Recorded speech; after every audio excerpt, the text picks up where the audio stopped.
Nakajing tambor ka kanhon ki le no Lashkar i Taiba LET ban Siat ye kiri pajba ki bedai ki nong jengok kai partai Pahalgam Jammu and Kashmir hakaba ki arpu prangot ki Briew ki bakan thop ya wei rang ba nakathan chatai lammingi North East ki la yam kala penlong ye ki nong elam ka Bharatiya Janata Party na Meghalaya haka arpu lai tere ya yang araja arpusan ban penram jur dak ba perta hakmat ka office jong ka party dak ba ong ba ye ki nong le bamman Dawan Phasi Habakran sikilat pathai khubor uba Alexander L. Heg, MLA ka pentorum kra constituency ulaong. Baum kwa bandon ka jing thambor ki le no hakari ne ka jella bat ka jellahi ka dei bandon haka jing shong suk.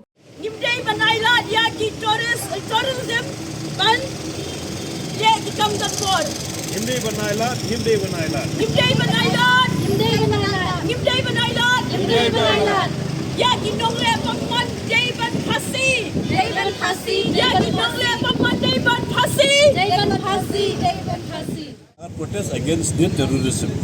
We don't want any terrorism to happen in our country, in our nations.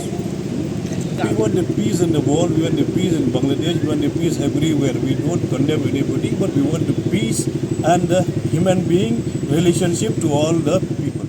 Uba Mariaham Karkrang unang ay kitien ke BJP ulaang, bau kermen scam bau Menteri Rang Badu kari India Narendra Modi lembat ke Sarkar India ken sala ban penbej ya ke jing tenrum kenram ha ke jella Jammu and Kashmir.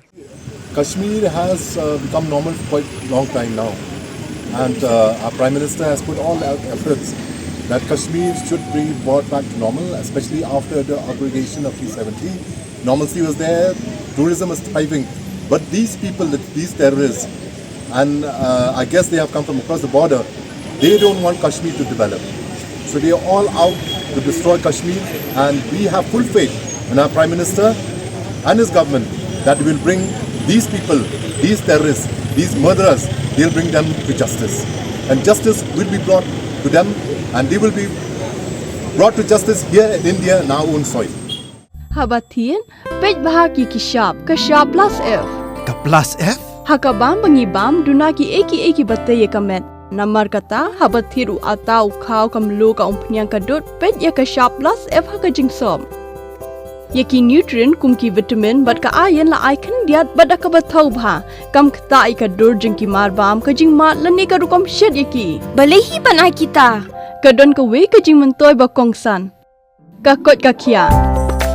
Ka nutrition ba khambha ka jing im ba khambha pendon kam daki mar ba modon ka sharp plus F menta kasni Lawan Ra Shafi Lingba ko office jong Commissionerate of Food Safety Meghalaya